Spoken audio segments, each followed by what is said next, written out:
بسم اللہ الرحمن الرحیم۔ السلام علیکم ناظرین، میں ہوں آپ کا میزبان سجاد علی اور آپ دیکھ رہے ہیں پوڈ کاسٹ 360۔ ناظرین، ماہ محرم الحرام چل رہا ہے۔ اس مہینے میں ایک سانحہ، ایک واقعہ ہوا کربلا۔ یہ جنگ یزید اور حسین کے درمیان ہوتی ہے۔ امام حسین علیہ السلام اپنے خاندان کو لے کر کربلا پہنچتے ہیں۔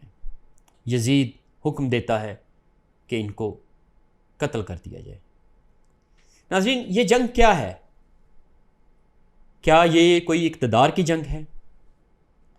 کیا یہ دین کی جنگ ہے؟ یا یہ ایک ظلم ہے؟ اس جنگ میں امام حسین علیہ السلام کا مقصد کیا ہے؟ وہ ہمیں کیا بتانا چاہ رہے ہیں؟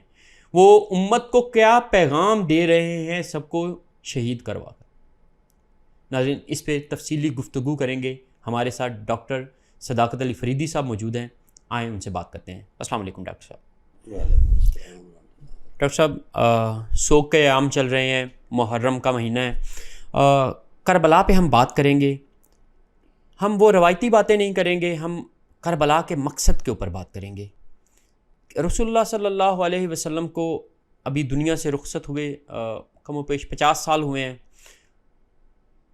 اتنی جلدی ایک اتنا بڑا سانحہ ہو جانا، اس کی کیا وجہ ہے؟ کیا لوگ رسول اللہ کو اتنی جلدی بھول گئے کہ اسی رسول کی آل، اسی کے نواسے کو اولاد کے ساتھ، بیویوں بچوں کے ساتھ شہید کر دیا؟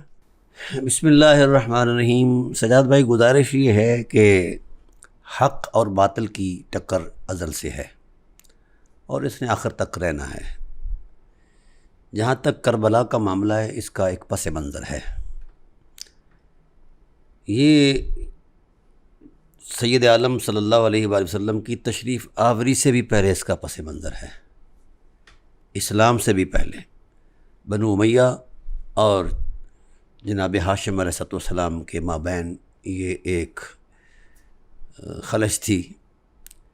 جناب ہاشم علیہ السلام کے پیکر عصمت کے اندر نور نبوت کی رعنائیاں تھیں، اور جب آپ بیٹھا کرتے تھے رات کو، آپ کے خیمے کی ریخوں سے نور کے جلوے نظر آتے اور لوگ پلٹ کر آتے کہ یہی آخر الزمان نبی ہیں صلی اللہ علیہ وآلہ وسلم، تو آپ کو وضاحت کرنی پڑ جاتی۔ آپ کے اندر 3 چیزیں فطرتاً بطور خمیر موجود تھیں: سخا، حیا اور وفا۔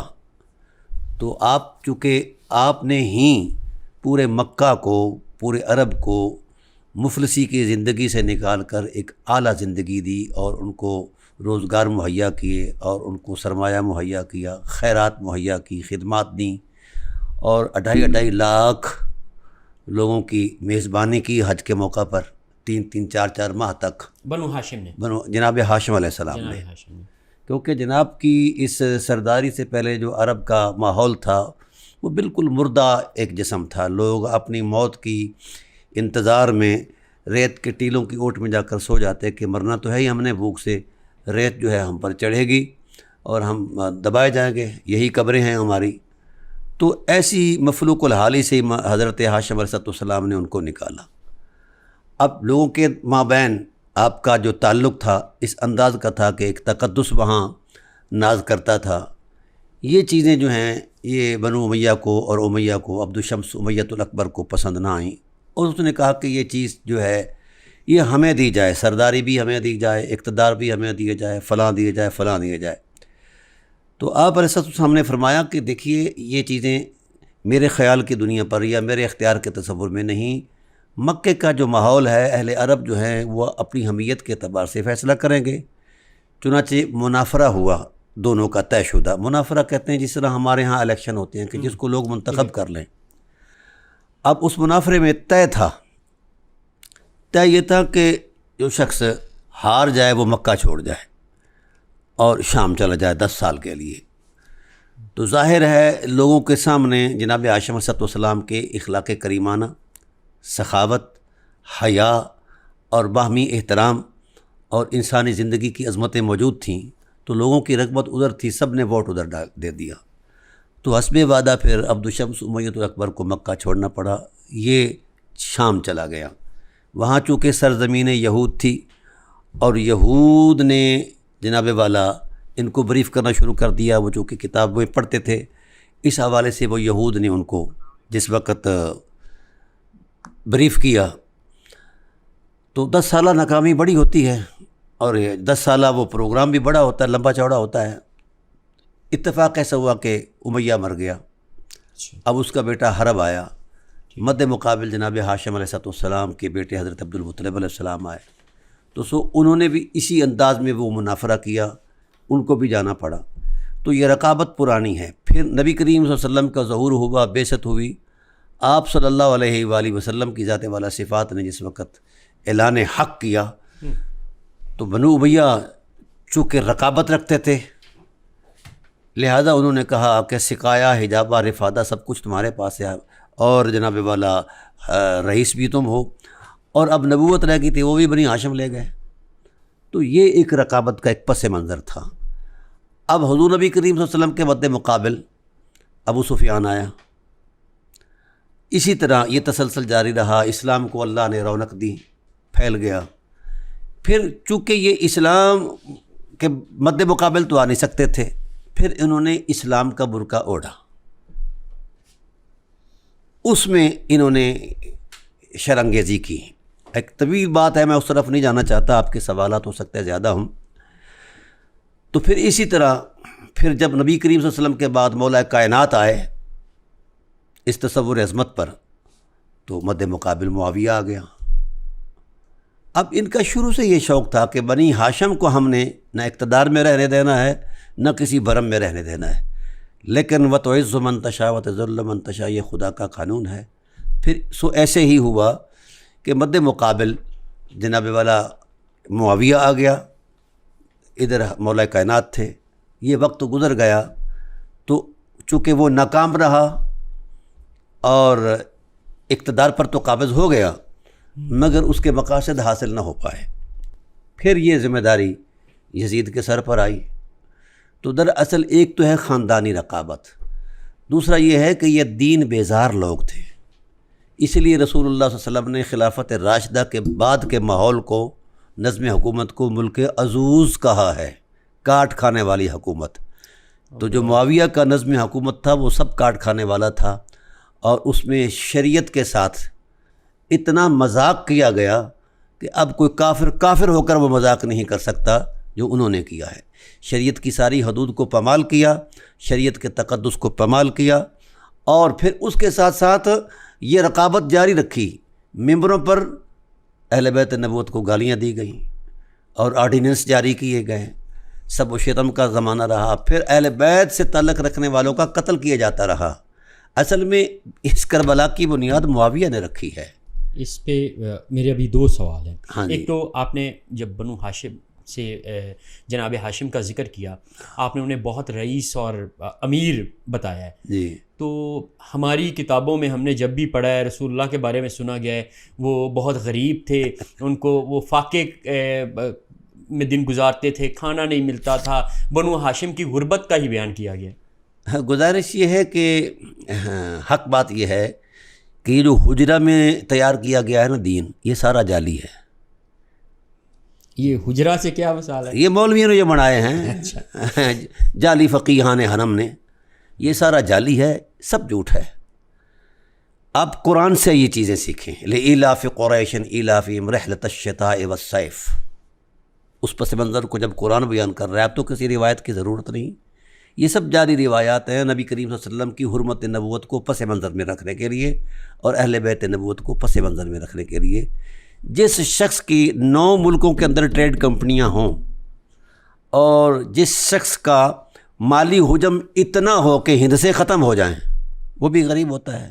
اللہ. جو شخص 3-3 لاکھ آدمیوں کی دعوت کر کے 4-4 ماہ تک ان کی خدمت کرتا ہے، وہ بھی مطلب مالی طور پر کمزور ہے. پھر ان سارے مالی جو ذرائع تھے، اور کتنی بندرگاہیں آپ کے نام تھیں، ینبوع البحر سے لے کر کہاں تک، یعنی آپ کے مال کا اگر حجم لگائیں تو ہند سے ختم ہو جائیں گے. اللہ. یہ ملا اعظم کا تراشا ہوا تصور دین ہے، جعلی جو حجرے میں بنایا گیا ہے. یہ بڑے ظالم قسم کے لوگ ہیں. میں اتنا کفار مکہ کو ظالم نہیں سمجھتا جتنا یہ ملا اعظم ظالم ہے، جنہوں نے دین کے ساتھ غداری کی اور حقائق کو مسل دیا ہے. اب اس کے بعد اس سارے اثاثوں کا جو ہے نا امین بنایا گیا ان کے بیٹے جناب عبد المطلب علیہ السلام کو، اور پھر ان کو جو اور غنائم ملے، بالخصوص جو یہ جو کنواں ہے جسے کہتے ہیں آب زمزم کا، اس کے کھودنے پر تقریباً 12 سے 15 من سونا آپ کو ملا ہے۔ تو جس کے گھر میں اتنا سونا ہو اور 3000 اونٹ کرائے پر چلتے ہوں، اور پھر حسن اتفاق یہ ہے کہ سید عالم صلی اللہ علیہ وسلم کی شادی اس خاتون رحمت سے ہو گئی جن کے مال کی تعداد میں ہند سے ختم ہو جاتے ہیں، وہ مال ختم نہیں ہوتا۔ ان کے مال کا جو طرز تھا وہ اشرفیوں میں تھا۔ یہ جو موٹر وے کا ٹائٹل دیا گیا ہے نا جناب اللہ، یہ آج ہمارے پاکستان میں موجود ہے، یہ تصور بی بی خدیجہ الکبریٰ نے دیا ہے۔ انہوں نے مکہ سے لے کر مدینہ اپنے یمن تک پورا ایک اتنا حجم جو ہے زمین کا وہ خریدا تھا، ان کے اتنے اونٹ ہوتے تھے، اور راستے میں چوکیاں بنائی حفاظتی۔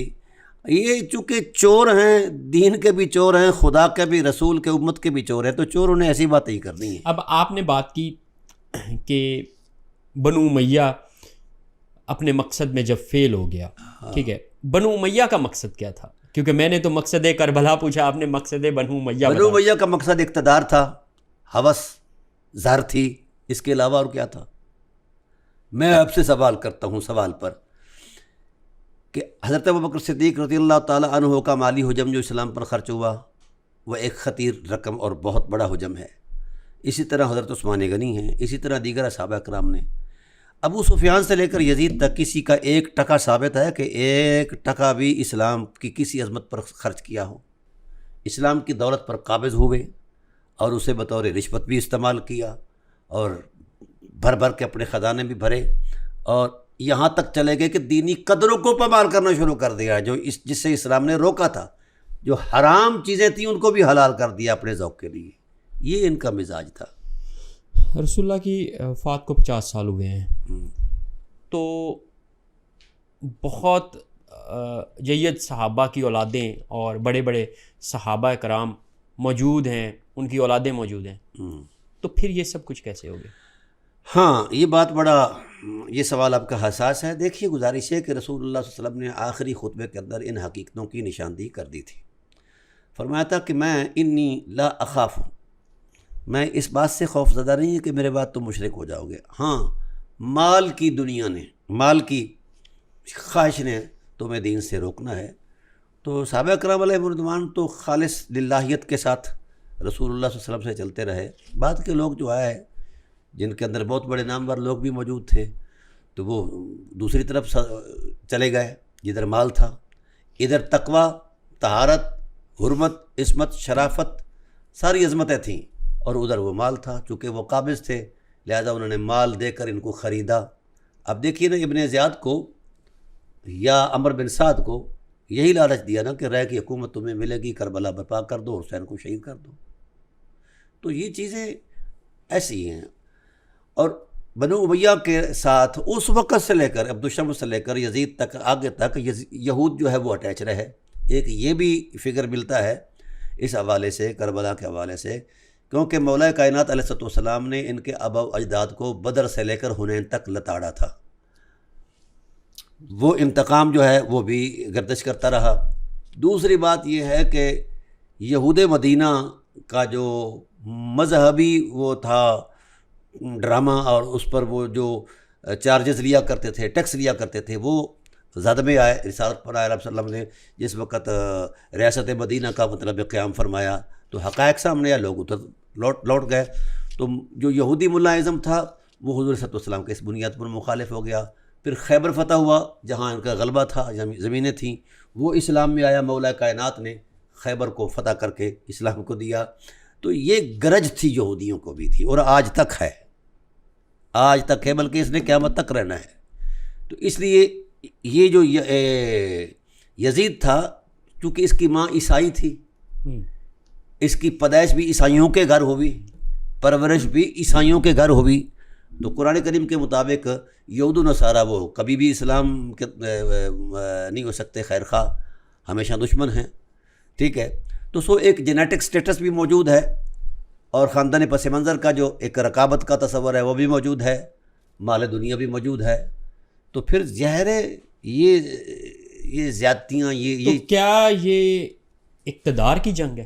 اس کے علاوہ اور کیا ہو سکتا ہے؟ بلکہ میں اس کو کفر اور اسلام کی جنگ کہتا ہوں. نہیں، اگر اقتدار کی جنگ ہے ہاں تو یزید اقتدار میں ہے، ہاں تو امام حسین علیہ السلام دین بچاتے، وہ اقتدار کے لیے کیوں نکل رہے ہیں؟ ہم نے دین کا فلسفہ ہی غلط سمجھا ہے. اچھا، ہاں، جس طرح سے مکے میں بیٹھے لوگوں نے کہا تھا کہ مجھے اس جنگ سے کچھ نہیں ہے، میں اللہ کے گھر کی حفاظت کر رہا ہوں، دین بچا رہا ہوں. میں عرض کرتا ہوں دین اصل کیا ہے؟ یہ تسبیح خوانی کا نام نہیں ہے. دین نظام الہی کا دستوری تسلسل ہے. 1.25 پیغمبر اسی دستور کے قیام کے لیے اپنا کردار دیتے رہے. آخر الزمان نبی صلی اللہ علیہ وسلم نے بھی یہی کردار دیا. اللہ کی زمین پر اللہ کا نظام. اب جو مد مقابل نظام تھے، چونکہ اس میں کوئی خیر نہیں، سارا شر ہے، اس میں صرف بہیمی جذبات کی تسکین ہے، اور ادھر صرف عفت ہے، شرافت ہے، حقوق اور فرائض کا بیلنس ہے، یہ نظام زندگی اور حسن معاشرت ہے، سب کچھ ہے. اور جو رسیہ ہوتے ہیں بری عادتوں کے، برے اخلاق کے، وہ کیسے پسند کرتے ہیں کہ ہمیں کسی چیز کا پابند کیا جائے. تو یہ چیز جو تھا، یہ چونکہ رسیہ تھے لوگ، یہ جو کفر اور اسلام کی جنگ شروع ہوئی، مثلا بدر اور حنین وغیرہ وغیرہ وغیرہ، تو کفار مکہ خدا کو خدا مانتے تھے.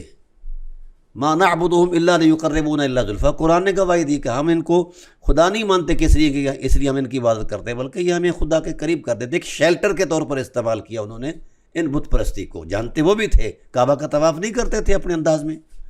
تو یہ مفادات کی جنگ تھی. رسول اللہ صلی اللہ علیہ وسلم اعلیٰ اخلاق کی تعلیم دیتے تھے، اور وہ بدترین بد اخلاق تھے. تو اسی طرح عبد الشمس سے لے کر آگے تک جو ہے نا، اخلاق آشنا ہی نہیں تھے. ٹھیک ہے، تو پھر وہ اپنی بد اخلاقی کو چھپانے کے لیے کبھی انہوں نے مطلب ایک کلمے کا برقع اڑا، کبھی کچھ اڑا، کبھی کچھ اڑا. تو یہ چیزیں جو ہیں، یہ مفادات کی جنگ ہے. اور یہ جس وقت مفادات سامنے آ جائیں تو کوئی حقائق نظر نہیں آتی. امام علی مقام صلی اللہ علیہ وسلم نے 12 خطبے دیے ہیں کربلا کے اندر، جس میں انہوں نے سارا دین کا سارا سٹرکچر بیان کر دیا ہے. اب میرا سوال یہ ہے پوری امت پر، یہ جو جوڑ توڑ کرتے ہیں مولوی جنہوں نے حجرہ ساز دین پڑھا ہے، کہ یہ کیوں ہوا، وہ کیوں ہوا، کبھی یہ یزید پر، یہ یزید کے باپ پر بھی سوال کسی نے کیا ہے کہ اس نے کیا کیوں ہے؟ خلافت راشدہ کی حرمت کو پامال کر کے اس نے ملک عزوز کی بنیاد کس بنیاد پر رکھی ہے؟ کون سی سینیارٹی تھی ان کے پاس؟ آج ہر ملک کے نظام کے اندر سینیارٹی کے ٹائٹل پر ہی عہدے دیے جاتے ہیں. مجھے بتایا جائے معاویہ کو کس بنیاد پر گورنر بنایا گیا، کس سینیارٹی پر، کون سی خدمات تھی؟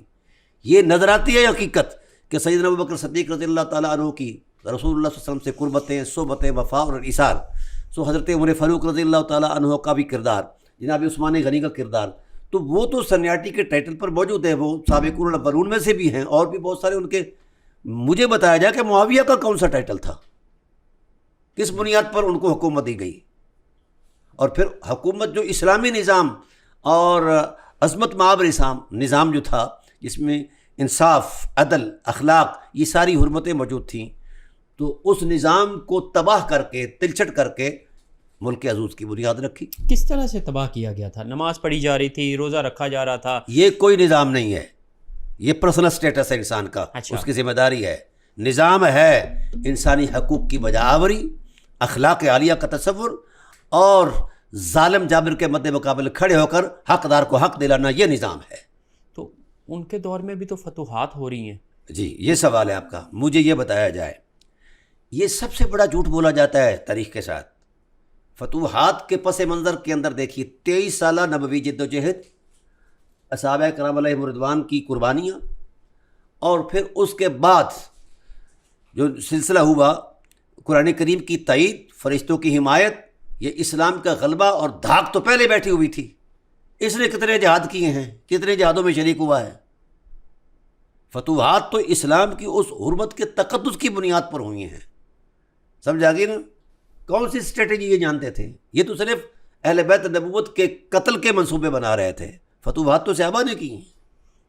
اچھا، آپ نے کہا کہ امام حسین علیہ السلام وہ ایک ظالم کے خلاف نکلے، ٹھیک ہے، تو امام حسین علیہ السلام اگر جیسے کہ آج کے دور میں ہے کہ ایک طاغوتی نظام کا حصہ بن کر ہمارے ملا حضرات یا لوگ رہ رہے ہیں جس طرح سے بھی، تو اسی میں رہ کے اسٹریٹجی اپناتے کہ اس میں رہنا، کیونکہ ابھی سب کی شہادتیں نہ دیں کیونکہ لوگ ابھی مخالف ہیں، ساتھ نہیں دے رہے، تو اسی ماحول میں رہ کے کچھ ایسی اسٹریٹجی اپنائی جائے کہ اس کو ختم کیسے کیا جائے، نہ کہ اولاد کو، بچوں کو، بیویوں کو لے کر شہید ہونے کے لیے چلے جانا، یہ عقل مندی تھی؟ دیکھیے، امامت کا ٹائٹل محض کوئی تاریخ کا تصور نہیں ہے، امامت کا ایک مزاج ہے، اور اس کے مزاج کی پہلی توانائی عزیمت ہے۔ یہ کیسے ہو سکتا ہے کہ صاحب عزیمت اس طرح کی ہلکی چھوٹی باتیں کرے اور اپنے وقار امامت کو مجروح کرے؟ ٹھیک۔ دوسری بات یہ ہے کہ جب یہ یزید بیٹھا تھا نا تخت پر، تو اس نے پہلا آرڈیننس جاری کیا کہ یہ کوفہ کے اندر جہاں مولا کائنات علیہ السلام کی حکومت تھی، پہلا آرڈیننس جاری کیا کہ یہاں تک جو کچھ چل رہا تھا پہلے، یہ اصلاحات بنی ہاشم تھی، اب ہم ان کو یکسر مسترد کرتے ہیں اور کل عدم قرار دیتے ہیں، اب اصلاحات بنی امیہ چلیں گی۔ تو پورے الہی نظام کو چیلنج کرنے پر امام اگر خاموش رہتے تو یہ بات ان کی غیرت ایمانی اور غیرت امامت پر حرف تھا۔ دوسری بات یہ ہے، میں عرض کرنا چاہتا ہوں، یہ ملا اعظم یہ ابلیس سے بھی بدتر ہے، جو اس طرح کی یہ میرے الفاظ نہیں، نبوت کے الفاظ ہیں۔ رسول اللہ صلی اللہ علیہ وسلم سے پوچھا گیا، یا رسول اللہ شر کیا ہے؟ مشر یا رسول اللہ، آپ نے فرمایا لا تسألونی عن الشر فاسألونی عن الخیر، مجھ سے شر کا سوال نہ کرو، خیر کا کرو۔ انہوں نے کہا یا رسول اللہ ہم شر کی شناخت چاہتے ہیں۔ فرمایا ان اشر الشر العلماء، بدترین خدا کی کائنات میں جو شر ہے وہ ملا ہے۔ اور پھر فرمایا شرار الخلق العلماء، خدا کی بدترین مخلوقات میں بدترین مخلوق ملا ہے۔ اللہ، کیونکہ وہ رکھنا ہے نا دین کے اندر، دین کے نام پر دین میں ہی رکھنا، فرقے، تفرقے، تماشے، ڈرامے، ہاں جی، ذاتی تعبیرات، تشریحات قرآن کی آڑ میں لے کر۔ تو ایک بات یہ تھی۔ دوسری بات یہ کہ جس وقت ملعون یزید بیٹھا ہے نا اس پر خلافت پر، تو اس نے خط لکھا گورنر مدینہ کو، پہلے گورنر کو تبدیل کیا، اپنے عزیز کو لگایا، اچھا، اور پھر خط لکھا کہ حسین سے کہو کہ میری بیعت کرے، اور نہیں کرتا تو اس کا قتل کر دو۔ یہ خط کا مضمون تھا۔ بات یہ ہے کہ امام علی مقام علیہ السلام جانتے ہیں جس وقت یزید کی بیعت کے لیے معاویہ، یہ جو یزید کا باپ ہے، وہ توغدو کر رہا تھا، رشوتیں بانٹ رہا تھا اور لوگوں کو ڈرا رہا تھا، خوفزدہ کر رہا تھا، قتل کی دھمکیاں دے رہا تھا، امام حسین کو بھی قتل کی دھمکی دی تھی۔ تو میں یہ سوال کرتا ہوں، کس صلاحیت پر یزید کو یہ دیا گیا ہے ٹائٹل یا خلافت دی گئی ہے؟ کتنی قدریں تھیں یزید کے باپ کی، کتنی اپنے تھیں سرگرمیاں فروغ دین کے لیے، یزید کے دادا کی کتنیاں تھیں۔ ٹھیک۔ اب حضور نبی کریم صلی اللہ علیہ وآلہ وسلم نے ایک فیصلہ دیا ہے، جو شخص میری اولاد پر اپنی اولاد کو ترجیح دے اس کے ایمان کی رسول نفی کرتا ہے۔ یہ رسالت کا فیصلہ ہے۔ میں ایک تحقیق کا طالب علم ہوں، اپنے خیال کی دنیا میں بولنا جرم سمجھتا ہوں، یا اپنے جذبات کی ارتعاش کو بیان بنانا میں غلط سمجھتا ہوں۔ میں یا نصوص قرآن سے بولتا ہوں یا نصوص نبوت سے بولتا ہوں۔ یزید کے دفاع کے لیے ایک بات کی جاتی ہے کہ میں ایک لمحہ کے لیے یہ بھی عرض کر دوں کہ اب امام علی مقام علیہ السلام مدینہ میں ہی رہ جاتے تب بھی قتل کیے جاتے، اور ان کے قتل کے لیے مکہ کے اندر احرام کے حالت میں جناب والا وہ قتل کا ساز و سامان بھی موجود تھا۔ یہ ساری چیزیں امام علی مقام ایسے نہیں آئے، رہا یہ کہ امت نے بے رخی کی، اس کا مواخذہ بھگتے گی امت، اور بھگتا ہے امت نے۔ جب رسول کی بیٹیوں کا حیا نہیں کیا امت نے، جب وہ پکارتی رہیں کسی نے حیا نہیں کیا۔ آپ تاریخ اپنے آپ کو دہراتی ہے. کسی نے احترام نہیں کیا. دمشق سے لے کر مدینہ تک سیدہ زینب سلام اللہ تعالیٰ علیہا کے آہ و بقا کے وہ معاملات اور وہ خطبات، جب رسول زادیوں کا حیا نہیں کیا امت نے، تو پھر یہی وہ مدینہ تھا جہاں بڑے بڑے صوفی تھے. ان کی بیٹیوں کے ساتھ انہی یزیدیوں نے زنا کیا مدینہ طیبہ کے اندر. 1000 بیٹیاں حاملہ ہوئیں. یہ قدرت کا مواخذہ ہے. ٹھیک ہے، تاریخی پس منظر میں ہم اسے جرم سمجھتے ہیں، لیکن اگر امت رسول زادیوں کا حیا نہیں کرتی تو پھر کسی کی صاحبزادی کا کوئی حیا بنتا ہی نہیں تھا. اس لیے عذاب الہی آیا، مارے گئے وہ لوگ. مدینے میں کتنے لوگ قتل ہوئے؟ 10,000 سے زائد لوگ، صحابہ، تابعین، بڑے بڑے اکابر قتل ہوئے. کئی لوگوں نے مسلح میں چھپ کر جانیں بچائیں. جنگ حرام ہے. ہاں جی، حرام ہے. تو یہ قدرت کا مواخذہ ہے. امام کے پیچھے کھڑا نہ ہونا کا یہی بنتا ہے. یزیدی حکم سے ہوا تھا. ہاں، یزیدی حکم سے ہوا تھا. مکہ پر چڑھائی کی، مدینہ پر چڑھائی کی. کہاں نہیں اس نے ظلم کیا. دین کی ساری حرمتوں کو مٹانے کا اس نے حلف دیا تھا.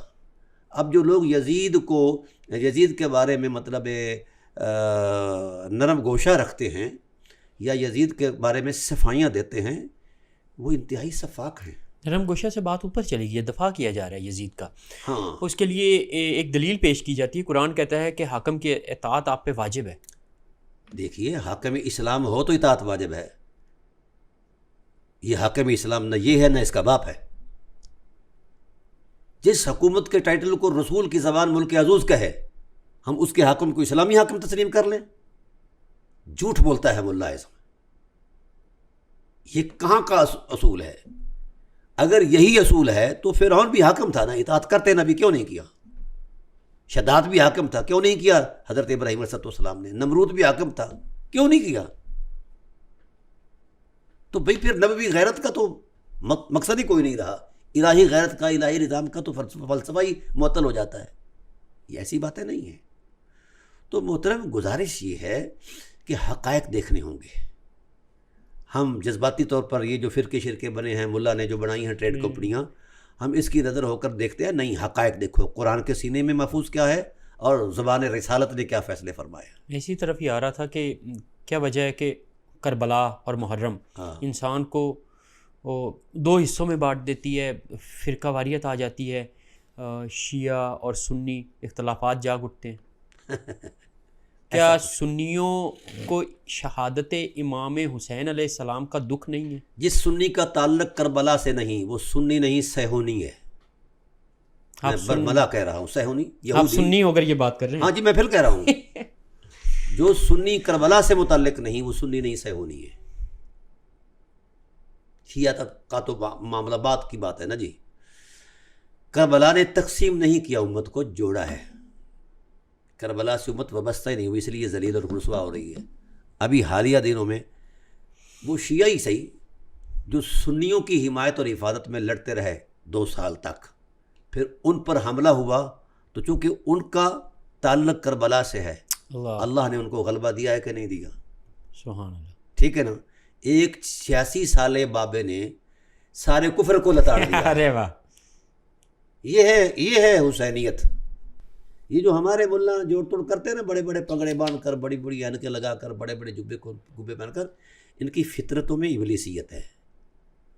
ان کے اندر ایمان نہیں، جگرا نہیں. جس کو رسول اللہ کے حرم کا حیا نہیں، اس کا حیا بنتا ہی نہیں ہے. یہ جبے کبے سب فضول ہیں، ڈرامے ہیں. یہ صرف امت مصطفیٰ کو لوٹنے کے لیے یہ سارے ڈرامے کیے جا رہے ہیں. کیوں کہا ڈاکٹر اقبال نے، نکل کر خانقاہوں سے ادا کر رسم شبیری، یہ فقر خانقاہی ہے فقط اندوہ و دلگیری. اگر یہ سجادہ نشینی دین ہوتا تو رسول اللہ کی سجادگی چھوٹی تھی. حسین بیٹھ جاتے، طبیعت گنڈا کرتے. نہیں، دین جو ہے یہ شہادت گاہ الفت میں قدم رکھنا ہے. لوگ آسان سمجھتے ہیں مسلمان ہونا، اللہ، اور اسلام کی کوئی قیمت ہے؟ ایسے ہی پورا قرآن نازل کر دیا گیا. صحائف ابراہیم، صحف موسیٰ، صحف آدم علیہ السلام، یہ سارا کچھ ایسے ہی نازل کیا گیا ہے. تو امام علی مقام علیہ السلام الہی نظام کا اصلی نمائندہ تھا۔ اچھا، ایک اور سوال اکثر ذہن میں آتا ہے کہ امام حسین علیہ السلام نے اپنے حج کو عمرے میں تبدیل کر دیا، ٹھیک ہے، اور ایک دن پہلے ایک دن اور انتظار کر لیتے۔ دیکھیے جو صاحب عظیمت ہوتا ہے نا وہ مصلحت کوش نہیں ہوتا۔ دوسری بات یہ کہ مشیت الہی میں یہ چیزیں طے تھیں۔ امام علیہ السلام کا سفر رسول اللہ صلی اللہ علیہ وسلم نے اس بات کی وضاحت بھی فرما دی تھی، پیشگوئی بھی فرما دی تھی، اور ہم کیا ہیں؟ ہم سکرین پر بیٹھ کر دیکھنے والے تماشبین ہیں، اس کے علاوہ ہماری ذاتی حیثیت کوئی نہیں۔ آپ دیکھتے ہیں کہ جس وقت کسی ملک کے اندر کوئی کرکٹ میچ ہو رہا ہوتا ہے تو سکرینوں پر ہم دیکھ رہے ہوتے ہیں۔ اب جو میدان میں کھڑا ہے حالات کی حساسیت کا اس کو اندازہ ہے یا سکرین پر بیٹھے ہوئے کو؟ اچھا، وہاں اگر کوئی مسٹیک ان سے ہوتی ہے تو یہ بل کھا رہا ہوتا ہے، اور اس نے پنلٹی کیوں لی ہے، اس نے چھکا کیوں نہیں مارا، یہ اس نے کیوں نہیں، یہ کیوں نہیں کی، ایسے ہی پل کھا رہے ہوتے ہیں۔ یہ ڈرامہ بازی ہے۔ ہم جو لوگ ہیں وہ صرف تماشبین ہیں۔ امام سے کوئی پوچھے جس کے انگ انگ میں قرآن کا نور ہے، جو خود قرآن کی روح میں اترا ہوا ہے، وہ یہ چیزیں زیادہ جانتا ہے یا ہم اندازے لگانے والا زیادہ جانتے ہیں؟ ہم صرف وہ چسکے لیتے ہیں کہ بحث ہوتی رہے، سوال ہوتے رہیں، جواب ہوتے رہیں اور فلاں ہوتا رہا۔ وہی دیکھیے جن لوگوں نے کردار دینا تھا انہوں نے بحث نہیں کی، اور جو کردار سے آری ہیں وہ بحث کرتے رہتے ہیں۔ یہ ایک مسلمان اصول ہے۔ بحث اگر دلیل کی بنیاد ہو تو وہ کسی نہ کسی کھاتے کسی نہ کسی فائدے پر جا پہنچتی ہے، اور اگر زبانی چسکا ہی ہو تو پھر زبانی چسکا ہی ہے، اس کا کوئی فائدہ ہی نہیں ہوتا۔ تو لہذا امام علی مقام خود صاحب ولایت تھے، صاحب امامت تھے، اور جس کو گھٹی زبان رسالت کے نور سے دی گئی ہو اس کو دین کی سمجھ نہیں۔ آج کے ملا کو دین کی زیادہ سمجھ ہے۔ اس کا دین روٹی کی حفاظت ہے، اور ان کا دین خدائے ذوالجلال کے احکام کی اور نظام کی حفاظت ہے۔ اس لیے ان کا ہر قدم مشیت الہی کے عین مطابق ہے۔ یہ جتنے بھی بعد میں مولوی شولوی شودے یہ جو کرتے ہیں نا ویسے، یہ سب فرد ڈرامہ باز ہیں، ان کے علاوہ ان کی کوئی حیثیت نہیں۔ ہم یزید سے نفرت کرتے ہیں کیونکہ اس نے امام حسین علیہ السلام کو شہید کیا۔ جی، ہم اس بنا پر یزید سے نفرت کیوں نہیں کرتے جس بنا پر امام حسین علیہ السلام کرتے تھے؟ ہمیں دین نہیں سکھایا گیا، مذہب سکھایا گیا ہے جو حجروں میں بنا ہے، اور حجروں کا تراشا ہوا سارا دین جھوٹ ہے۔ ہمیں سچائی کی قریب جانے ہی نہیں دیا گیا۔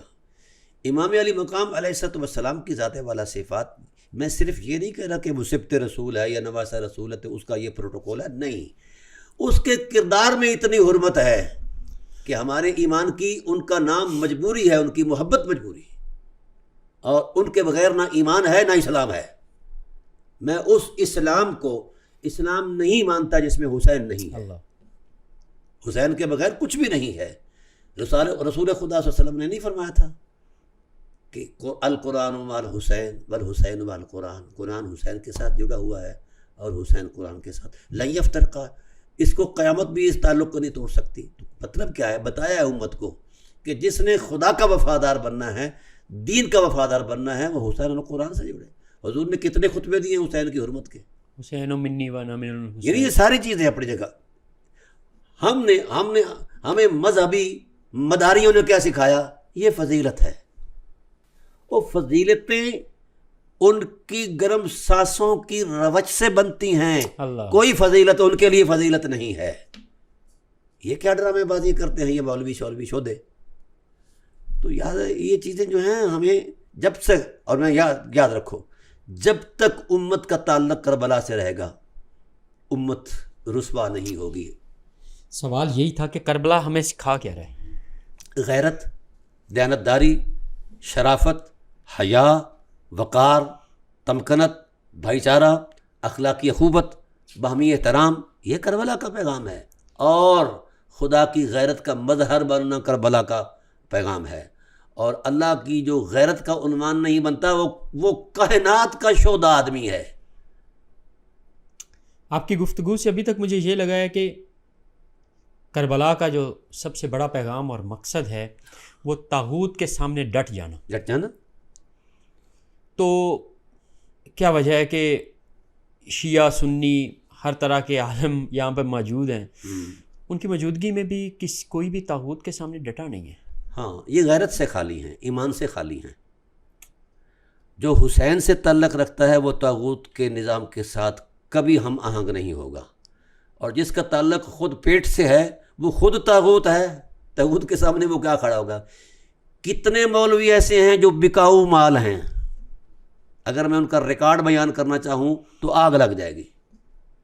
کتنے میں کون کتنے میں بکتا ہے، اور ہر مولوی بکتا ہے. عطرت فروش، کچھ عطرت فروش ہیں بیچتے ہیں عطرت پاک کو، اور کچھ رسالت فروش ہیں. تو ان دین فروشوں سے کیا امید کی جا سکتی ہے کہ یہ باطل کے سامنے کھڑے ہوں؟ تو کیوں بات کرتے ہیں امام حسین کی؟ وہ ٹکوں کے کمانے کے لیے، پیسے آنے کے لیے. جو عقیدت مند لوگ ہیں، سادہ لوگ ہیں، خواہ وہ سنی ہے خواہ شیعہ ہے، اور ان سے مطلب آج بند کر دیں یہ ذاکروں کو دینا کروڑوں روپیہ، تو کبھی ذاکری نہیں کریں گے. میں نے اپنے سٹیج پر خود تجربہ کیا ہے. ہمارے جو نعت خوان حضرات ہیں، جس وقت طاغوت کے سامنے کچھ چند علماء اٹھتے تھے نا کہ طاغوتی نظام کے سامنے اپنا کردار دینے کے لیے، پاکستان کے آئین میں مطلب اپنا کردار دینے کے لیے ہمارے بڑے بزرگوں نے بڑی قربانیاں دی ہیں. ہمارے اسلاف نے، ہمارے علماء نے، علماء حقہ نے. دو قسمیں ہیں، ایک علماء حقہ ہیں، ایک علماء سو ہیں. سمجھ آ گئی نا؟ ہاں، یہ جنہوں نے مطلب محلات بنائے ہیں یہ علماء سو ہیں. ان کا حق کے ساتھ کیا تعلق ہے؟ ٹھیک ہے.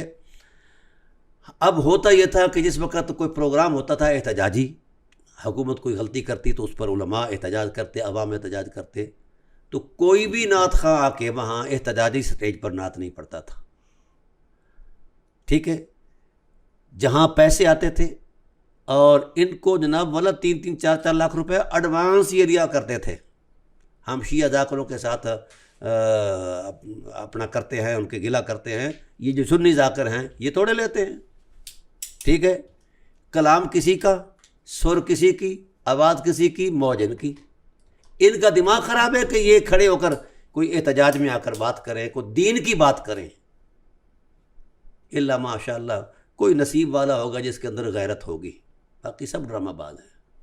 ڈاکٹر صاحب، کیونکہ وقت ختم ہو رہا ہے اور بہت مختصر ٹائم ہے، اور گفتگو بہت خوبصورت ماشاءاللہ بہت اچھا بول رہے ہیں اور تسلی بخش جوابات ہیں. میرا جو سوال تھا اسی طرف واپس آتے ہیں. کیا وجہ تھی کہ امام حسین علیہ السلام صرف اپنی شہادت دے کر اس معاملے کو ختم کر سکتے تھے؟ ایک حسین کا شہید ہونا اور کربلا میں سارے حسینوں کا شہید ہونا. میں حیران ہو جاتا ہوں جب کربلا کو پڑھتا ہوں، سنتا ہوں کہ بیویوں کے اوپر ظلم کیے گئے. ایک ہندو نے کہا تھا، ایک رائٹر، اس نے کہا تھا کہ مجھے حیرت ہوتی ہے کہ کربلا میں اس بچے کو شہید کیا گیا، اس بچے کو تیر مارا گیا جس کو یہ تک نہیں پتا تھا کہ تیر کو دیکھ کر میں نے ہنسنا ہے یا رونا ہے. ایسی شہادتیں بچوں کو نہیں چھوڑا گیا. تو جنگی اصول ہوتے ہیں، بچوں پر وار نہیں کیا جاتا، عورتوں پر وار نہیں کیا جاتا. اگر یہ جنگ بھی تھی تو یہ اصول کہاں گئے؟ میں گزارش یہ کرتا ہوں کہ یہ صرف کفر اسلام کی جنگ نہیں تھی، کفر سے بھی بدتر لوگ تھے. یہ جو جمعہ پڑھنے والے نمازی، حافظ، قاری، فلاں فلاں، کفر کی غلاظت بھی اگرچہ بدترین غلاظت ہے لیکن یہ اس سے بھی آگے چلے گئے تھے. رسول عالم صلی اللہ علیہ وآلہ وسلم نے جہاد کے قوانین بیان فرمایا جس میں یہی چیزیں روکی تھی کہ آپ نے یہ نہیں کرنا، بچوں کو نہیں مارنا، عورتوں کو نہیں مارنا، بوڑھوں کو نہیں مارنا، یہ جو ان کو سومے ہیں ان کو برباد نہیں کرنا. جی ٹھیک ہے نا جی. تو جو مصائب ہیں نا اہل بیت علیہ السلام کے، اب نہ سکت ہے، نہ ہمت ہے، نہ شعور میں وہ توانائی ہے، نہ لفظوں میں وہ صلاحیت ہے کہ میں ان مصائب کی طرف جاؤں. ایک ایک لمحہ ہزاروں قیامتوں پر باری ہے. اللہ، ایک ایک لمحہ لمحہ بلمحہ کئی قیامتوں سے امام ٹکراتے رہے اور اولو العزمی کا وہ کردار دیتے رہے. اور اسی لیے میں کہتا ہوں کہ کربلا کے بعد اسلام کی اصل طاقت ہی کربلا ہے.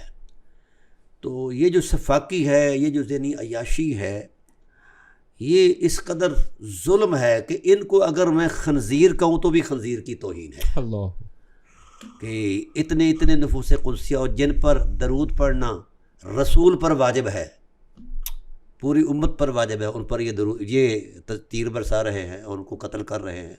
میں اتنا سجاد صاحب ان کو مجرم نہیں سمجھتا یزیدیوں کو، جتنا ملا اعظم کو سمجھتا ہوں، جنہوں نے تاریخ کربلا کو مسخ کرنے کی وہ شیطانی حرکتیں کی ہیں کہ شیطان بھی پاگل ہو گیا ہے. کہ اس قدر بھی شیطان ہو سکتے ہیں مولوی، جنہوں نے کربلا کے تقدس کو پامال کرنے کی اپنی توجیحات کی ہیں اور اپنے نظائر بیان کی ہیں اور جھوٹ بولا ہے، اور بڑی دیر سے یہ جھوٹ بول رہے ہیں. ایک جھوٹ کو فقیر ننگا کرے تو ان کی قبروں کے میں آگ لگ جائے گی. اور میں ان لوگوں کو جناب سکینہ سلام اللہ علیہ کی پیاس نظر نہیں آئی. بھئی یہ درد دل کے واسطے پیدا کیا انسان کو، ورنہ طاعت کے لیے کچھ کم نہ تھے. کرو بیان، جب یہ بندوں سے درندے بن گئے تو درندوں کو کچھ نظر آتا ہے؟ میں ان کی بات تو جیسا کہ آپ نے کہا مجھے ان سے اتنی نہیں، یہ جو ملا جو تاریخ کو بدلتے ہیں، جو یہ کہنے کی کوشش کرتے ہیں کہ وہ تو قصوروار ہی نہیں ہے، یزید کو جو بچانے کی کوشش کرتے ہیں، ان کو علی اصغر کی شہادت نظر نہیں آتی. کچھ دیکھیے، میں عرض کرتا ہوں، ہے ڈاکٹر اقبال نے کہا چگویم مسلمانم بلرزم کہ دانم مشکلات لا الہ الا اللہ. جب میں خود کو مسلمان کہتا ہوں تو لرز جاتا ہوں. جب کربلا کی طرف نظر آتی ہے تو پھر زندہ رہنے کی امید باقی نہیں رہتی. ایک لمحہ میں نے کہا کہ قیامتوں پر مبنی ہے. ان کو کیا کچھ نظر نہیں آیا؟ میں نے عرض کیا ہے کہ یہ وہ خود یزید نے کہا تھا. یہ جو یزید کا دفاع کرنے والے ہیں نا، یہ اصلاً ملعون ہیں.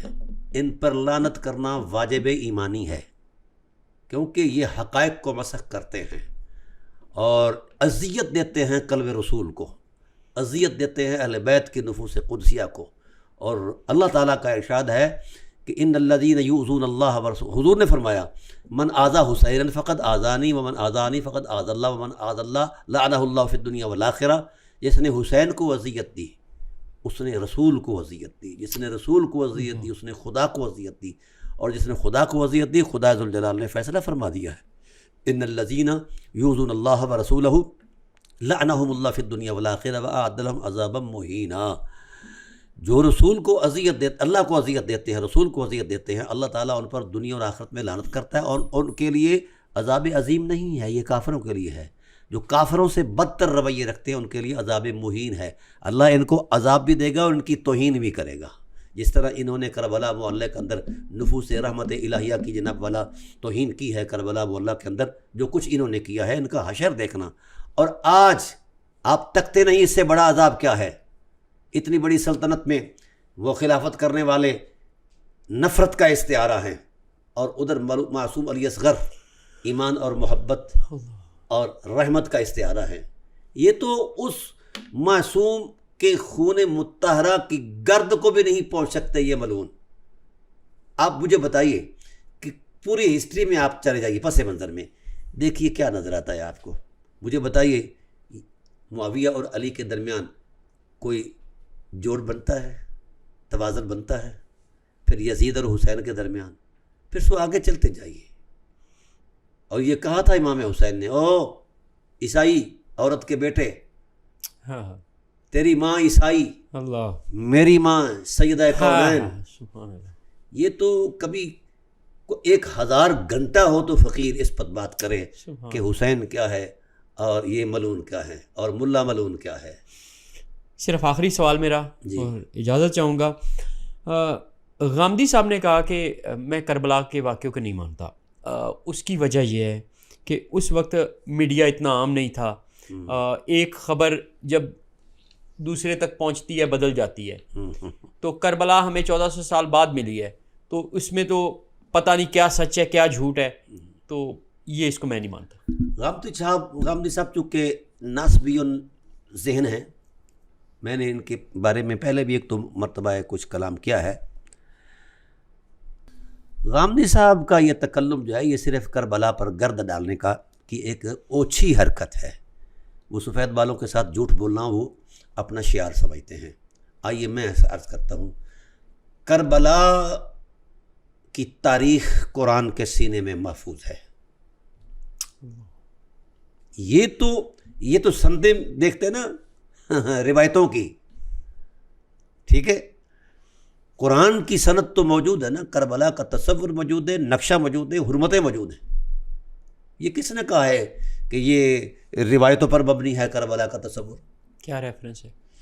میں عرض کرتا ہوں، یہ اس ریفرنس کے لیے ایک طویل گفتگو کی ضرورت ہے۔ کوئی میرے سامنے بیٹھے مائک لال، میں اسے بتاؤں کہ کربلا قرآن میں کہاں کہاں ہے۔ میں ایک حوالہ دیتا ہوں، وَلَا تَحْسَبَنَّ الَّذِينَ قُتِلُوا فِي سَبِيلِ اللَّهِ أَمْوَاتًا بَلْ أَحْيَاءٌ عِندَ رَبِّهِمْ يُرْزَقُونَ۔ اللہ اکبر، ہے نا قرآن کہ جو اللہ کی راہ میں مارے جائیں ان کو مردہ گمان بھی نہیں کرنا، کہنا تو دور کی بات ہے، پیچھے وَلَا تَقُولُوا لِمَن يُقْتَلُ فِي سَبِيلِ اللَّهِ بَلْ أَحْيَاءٌ، بلکہ وہ زندہ ہیں حضور عظمت الہی میں، ان کی زندگی اتنی بلند ہے کہ کائنات کے شعور وہاں مات کھا جاتے ہیں۔ اچھا مجھے بتایا جائے وہ کیسے زندہ ہیں؟ آپ بدر سے لے لیں، بدر کے راوی قبول ہیں، واہ واہ، ایک ایک حرف ہر انگ بیان کیا ہے راویوں نے، اور قرآن کریم نے بدر کے ٹائٹل کو کہا یوم الفرقان یوم التقى الجمعان۔ قرآن نے بیان کیا ہے اس نقشے کو، اور اس کو روایت کرنے والوں نے بیان کیا۔ ہم تک وہ کیسے پہنچا ہے؟ اسی روایت کے تسلسل میں پہنچا ہے، ٹھیک ہے۔ احد میں آ جائیں، خندق و حنین و خیبر میں، خیبر میں آ جائیں، تبوک تک آ جائیں، ہاں جی، تو بھائی وہ کیسے پہنچے ہیں؟ بہت اچھا ڈاکٹر صاحب۔ تو یہ ڈرامے بازی ہیں۔ کربلا سے چونکہ اب اسلام کے غلبے کی صدی ہے اور اہل بیت نبوت کی امامت کی صدی ہے، اس لیے یہ چور قسم کے مولوی شولوی لفظوں کے ہیر پھیر میں کربلا کو پس منظر میں رکھنا چاہتے ہیں، تو اللہ کے فضل سے حسینی بیدار ہو چکے ہیں۔ اب بتائیں گے کہ کربلا کس سند سے ثابت ہے، ہم بتائیں گے۔ مجھ سے کوئی آ کر پوچھے کہ سند کیا ہے، جتنی سند کربلا کی مستند ہے اتنی کائنات میں کسی منظرنامے کی مستند نہیں ہے۔ فقیر چیلنج کرتا ہے غامدی صاحب کو، آئے میرے سامنے بیٹھے، میں بتاؤں گا کربلا کیسے ثابت ہے۔ ارے سبحان اللہ، انسان کو بیدار تو ہونے دو، ہر قوم پکارے گی ہمارے ہیں حسین۔ جی ڈاکٹر صاحب بہت شکریہ، آپ نے وقت دیا، آپ نے اپنے قیمتی وقت میں سے ہمارے لیے وقت نکالا اور بہت خوبصورت گفتگو رہی، جزاک اللہ، بہت شکریہ، السلام علیکم۔ امام حسین علیہ السلام کو جب شہید کیا جا رہا ہے، پیچھے سے آواز آتی ہے ذرا جلدی خنجر کو تیز چلاؤ، نماز عصر کا وقت ہو رہا۔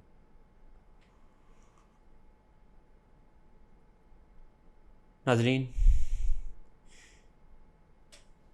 امام کی شہادت پوری کائنات کی شہادت ہے۔